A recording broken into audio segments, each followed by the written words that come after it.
Hello दोस्तों, नमस्कार। मैं डॉक्टर सुरेंद्र कंसली, ज्योतिष आचार्य। आज की ज्योतिष की श्रृंखला में आप सभी लोगों का स्वागत करता हूं।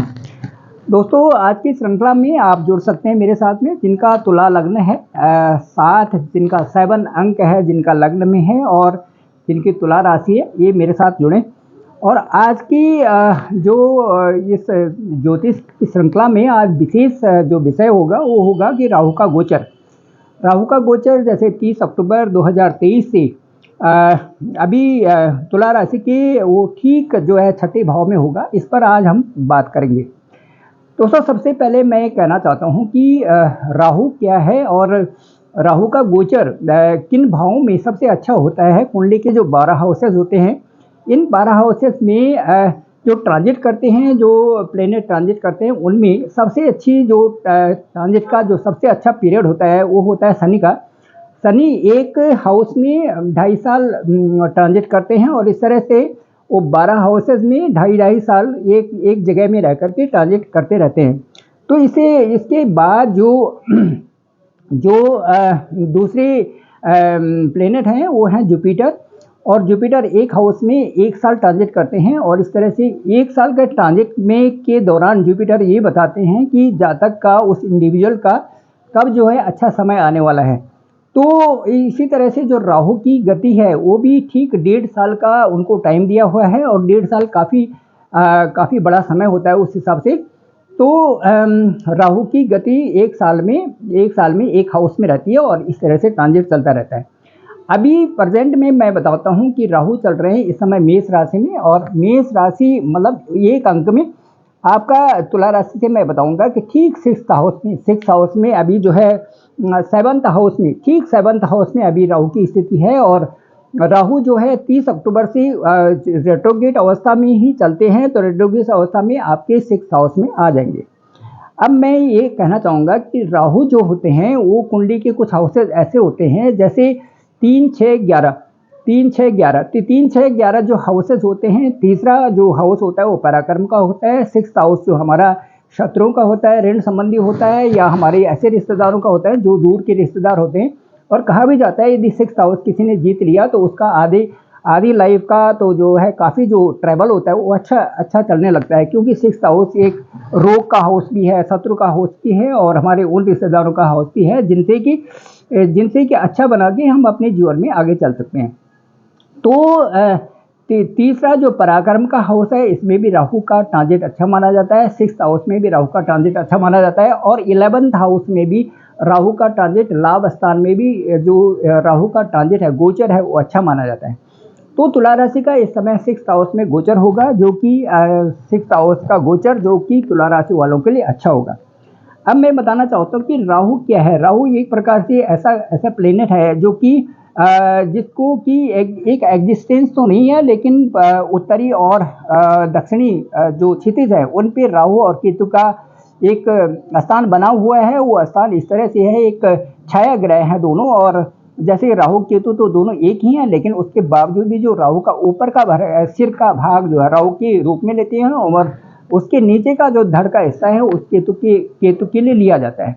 तो अब राहु का जो ट्रांजिट है वो राहु से संबंधित जो चीज़ है, जैसे छल हो जाना, छल करना, कि कभी भी आपके रास्ते में कोई बिना बात के कोई परेशानी आ जाना, आप पर कोई ब्लेम करना, किसी के दूसरे के द्वारा कभी भी कुछ भी बोल देना और उसका पछतावा होना। और मैं कभी भी एक सीधे फॉरवर्ड जो डायरेक्शन है उससे कभी रेट्रोगेट डायरेक्शन में आ जाना अननेसेसरली, और उद्देश्य से भटक जाना, अपने साथ वालों के साथ भी बगैर बात के कई प्रकार से डिस्प्यूट्स हो जाना और वाणी का दोष भी इसमें हो जाता है।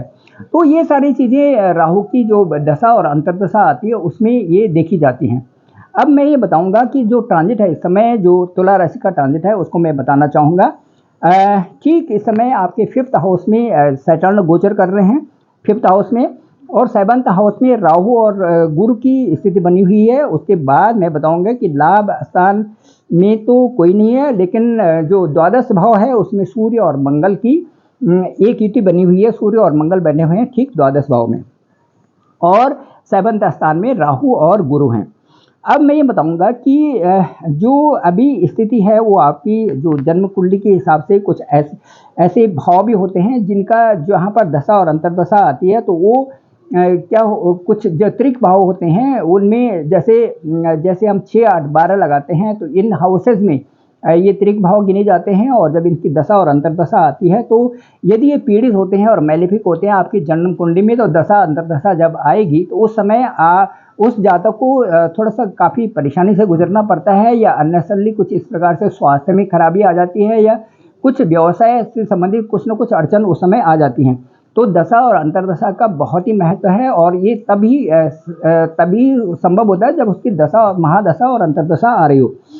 तो अब मैं ये कहना चाहूँगा कि कुछ जैसे 6th हाउस में ऋण ऋण है, कर्जा है, या 6th हाउस को हम लेते हैं कि जो जो जो किसी तरह से जो आपके साथ में जो शनिदेव यदि वहाँ पर 6th हाउस में यदि बली है, तो आपका 5th स्थान में इस समय शनि है, और जो आपका रेट्रोग्रेड होकर के बृहस्पति और राहु की जो स्थिति है वो इस समय 7th हाउस में है। तो मैं ये बताऊंगा कि आपके लिए जो वैवाहिक जीवन है, जो गुरु और राहु की जो स्थिति बनी हुई है ठीक 7th भाव में है तुला राशि के लिए, तो जो वैवाहिक जीवन वहाँ पर होता है, पार्टनर का होता है या लव रिलेशन होता है, उसमें थोड़ा सा मैरिज से संबंधित रुकावट आएंगी जिन लोगों की शादी नहीं हुई है, और थोड़ा सा प्रॉब्लम्स और विचारों में मतभेद की स्थिति वहाँ पर बनी रहती है। फिर मैं कहूँगा कि व्यवसाय में भी अड़चन आएगी उससे, क्योंकि राहु और गुरु की स्थिति ठीक जो है इस समय 7th हाउस में बनी हुई है।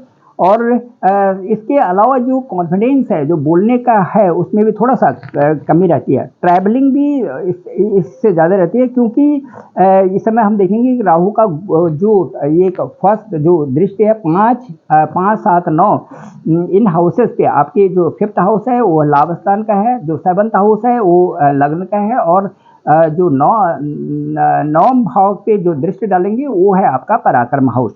तो मैं कहूँगा कि 18 महीने जो 1.5 साल की अवधि है, इस समय 30 से 2023 से और जो मई 2025 तक का समय है, ये आपके लिए बहुत अच्छा आने वाला है। और मैं कहूँगा कि शनिदेव भी अपनी जो अवस्था है वहाँ पे अब जो फॉरवर्ड डायरेक्शन में होंगे, 5वें हाउस में भी फॉरवर्ड डायरेक्शन में होंगे, ये आपके लिए अच्छा है। और उनकी दृष्टि ठीक जो है 7th भाव में रहेगी, और इससे जो है आपका करियर में बदलाव आएगा। और बहुत जो 30/10/2023 के बाद जिन लोगों की तुला राशि में, जिन लोगों की जो नौकरी के लिए संघर्ष कर रहे हैं, उसमें व्यवसाय में भी अच्छा है 10th हाउस के लिए।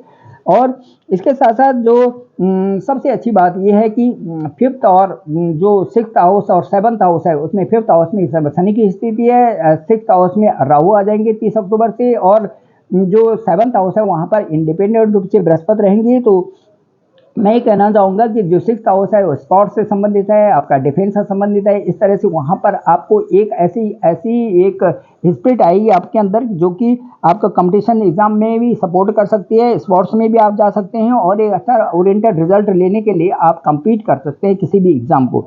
तो सबसे अच्छा है तुला राशि के लिए कि जो राहु का परिवर्तन है वो बहुत अच्छा है। मैरिज लाइफ में थोड़ा प्रॉब्लम्स हो सकते हैं, क्योंकि वहाँ पर बृहस्पति रहेगा, और उसके ठीक जो है 12वें भाव में हम देखेंगे कि राहु की स्थिति बनी हुई है, इसलिए थोड़ा मैरिज लाइफ के संबंधित जो आप ध्यान रखें। और व्यापार में भी तो परिवर्तन आ सकता है, 12वें भाव में भी थोड़ा खर्चों को कंट्रोल करें, क्योंकि वहाँ पर भी जो सूर्य और मंगल बैठे हुए हैं, तो विदेश जाने के भी आपके चांसेस बन सकते हैं। और मैं कहूँगा आगे जो 1.5 साल है इसमें आपके विदेश के लिए भी यदि अप्लाई करते हैं और विदेश में भी जाने के आपके चांसेस हैं, तो वहाँ भी आपका हो सकता है, क्योंकि वहाँ पे सूर्य और मंगल की स्थिति है।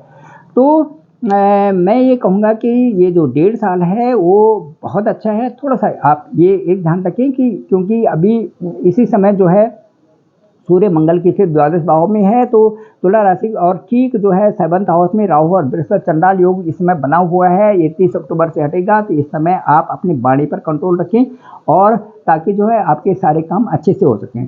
तो दोस्तों अभी इस श्रृंखला में इतना ही, और उत्तर हम और भी श्रृंखलाएं आपके सामने रखेंगे। मुझे लगता है कि जो तुला राशि का जो आगे समय आने वाला है, अक्टूबर के बाद जो ट्रांजिट होगा राहु का, वो तुला राशि वालों के लिए अच्छा होगा। और इससे काफ़ी अच्छे संकेत मिलेंगे। एक तो आप आगे बढ़ेंगी, कॉम्पिटिटिव भी बनेंगी और ये व्यवसाय में भी आपका तब्दीली आने के आसार हैं। मुझे लगता है कि ये आपको नवंबर के महीने से ये दिखाई देने लगेगा, अक्टूबर से उसकी आप उसमें रहें और आगे बढ़ें। और लव मैरिजेस वालों के लिए, जो लव रिलेशन में है, उनके लिए भी अच्छा समय है। थोड़ा सा नोक झोंक वाली चीज़ों से बचें और थोड़ा उसको विवेकपूर्ण ढंग से उसको संभालें। तो थैंक यू वेरी मच। मैं डॉक्टर सुरेंद्र प्रसाद खंसली, ज्योतिष आचार्य, और डिस्क्रिप्शन में मेरा नंबर है 9868280191। आप मुझे भी कभी भी कॉल कर सकते हैं और मैं आपकी समस्याओं का समाधान जरूर करूँगा। अपने हॉरोस्कोप को मुझे ज़रूर भेजें और उससे जो भी डिस्क्रिप्शन होगा मैं उसमें ज़रूर आपसे बात करूँगा। Thank you very much.